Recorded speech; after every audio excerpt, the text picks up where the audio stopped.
Hello, hello, hello. It's October 9th, 2021. It's gorgeous here in the DC area, and I had quite the interesting morning.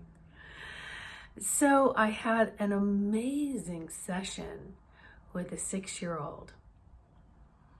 And so the 6-year-old proceeded to tell me about language that they get, and their brain is speaking to them.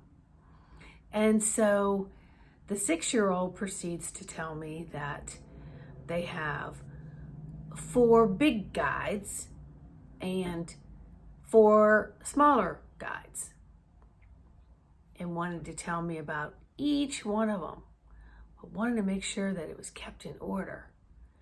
They told me about the first one, the second one, the third one, the fourth one of the big guides. And they told me about the first, the second, the third, and the fourth of the smaller guides. Described their crowns, described their colors, described who was the master, boss of all.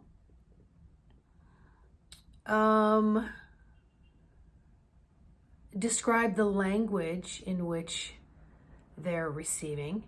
And the way that they have described it to me of what they're seeing is it was that these guides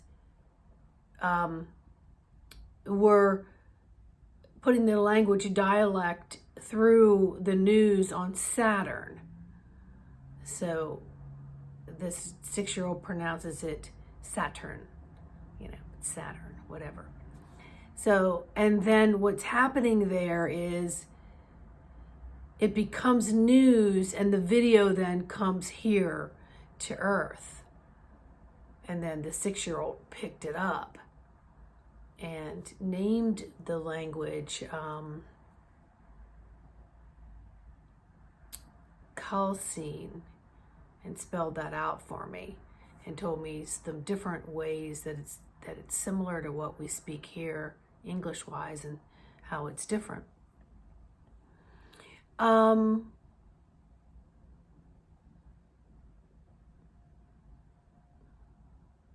The 6-year-old explained to me that the guides only work directly with them, and that they don't see my guides, I don't see theirs, unless that person asks their guides to assist someone else, and then the guides can see each other. Did you hear me?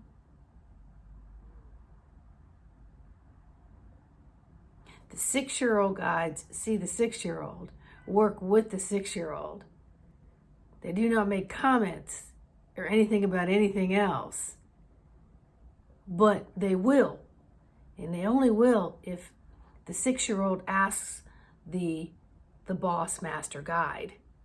And then the boss master guide will then tell or share with the other guides if they are to help, and how they will help that other person. But it can only be requested from that person. Okay.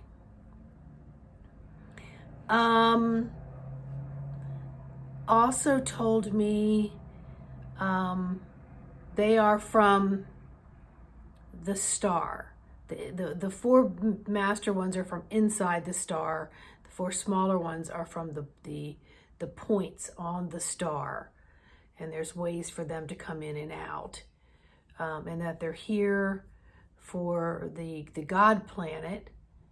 And next to the God planet is the Holy Cloud. And then that was next to Saturn. And that all these guides are here to help the Earth. And they're also helping with meteors and asteroids coming at the Earth. So they watch out for all of those things. And that if something was going to happen to Earth, they would come in rockets. and they would put all of us on rockets, and they would take us to another planet where they would design living there. And they vote on which is the best place to take the people. And then proceeded to tell me that we've come close, Earth has come close, but the meteor hit the moon or something like that. So we were okay. But also, if something was to kill a human, the soul that never dies, and that they escort the soul to the God planet.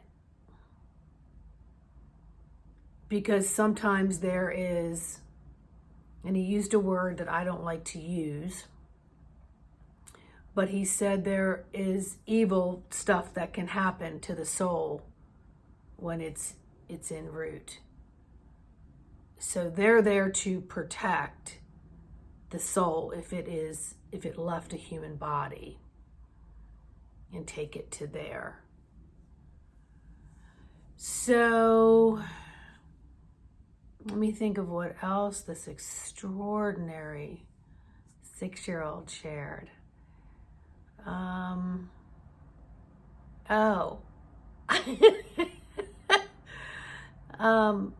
So when I asked if there was a message to me, the message was that Earth was okay. But we had that close call, and somehow it hit the moon. And then when he proceeded to tell me something about the soul, then the 6-year-old was like, they said you don't have to write this part down. And that they said they thought you would only write 1 page, but you wrote a lot of pages. And I said, well, if you could ask your guide team to show me how to maybe write things in shorthand, I'm happy to do that. It was comical. But the 6-year-old let me know when the conversation was over by saying, they said, that's all for now. That's all for now. Oh, I had to share that. I've been working with kids off and on for 30 years, and it's a trip. The ones that have come in the last decade, closer to the innocence. And I had a lot of them in the 90s that came in as the indigos. I actually had one myself. And so, the stories were always very innocent and very, very amazing. One used to tell me, my daughter would tell me in the 90s at 3, Mom, did you know that you don't die? And I'm like blow drying my hair, and I look over, I'm like, what? Turn off the blow dryer. I was like, what? She's, yeah, you just go up and out. This is just a shell. And that just goes running off. And she proceeded to tell me that I could not punish her because she was my mother in another lifetime. And these were a lot of stories that came out before 5. She also was able to talk to the other side. And I had clients like that too. Client children like that too. So never dismiss some of the things that they're sharing. And it's best sometimes not to share with a direct parent, because children can, they will, the dominant parent that they're connected with most DNA-like, they will read the outer energies of you constantly. So if your energy changes while they're in the midst of telling this, it could egg on maybe a part of the story that isn't true, because they're trying to lead you down a certain way, or they might pick something up about trepidation or something, or you're asking too many questions and they'll shut you down, and it becomes irritating and they don't want to bring that back up. So it's really nice when these youngins can come in front of someone like myself, and where the energy I know is placed in a unique vortex for the two of us to work together, and that there's no judgment, and it's simply, a timing of back and forth dialogue, and there's just nothing but love felt there, but there isn't this parental DNA pull that children have with their direct parent, if that makes sense. So it's nice to have that third party who's got some experience with it, to be able to work with the child to get more of the flow of what it is that's coming through them, and get it out so it can be translated a little bit. All right. Because, my thing is that I want to see this connection continue. So, between 7 and 10 is when they usually stop connecting, because they don't have a support team around them, and other things happen where it's like, grow up, grow up, grow up, grow up, responsibilities, grow up. So a lot of this, this amazing dimensional imaginary truths are then dimmed, and then you sometimes just extinguished, and then they'll come out later, like when adults have sessions with me for past life, beyond quantum healing, past life sessions. It'll come back.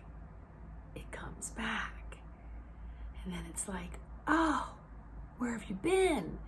And then people are able to come up and out and start really embodying that soul, spirit, vehicle, mission, with such divine fun. So my goal with the kiddies is let them know that they have safe space. They have safe space, and the parents aren't asking a bunch of questions, and they're in it to see their children succeed and stay connected to the innocence of the God source and all of its divinity that is with them. And so we, as the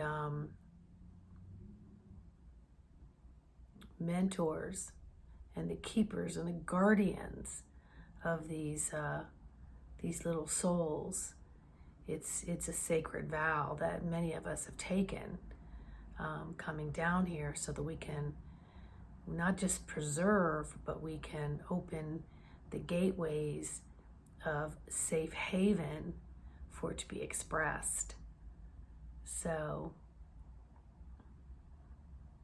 just enjoy that.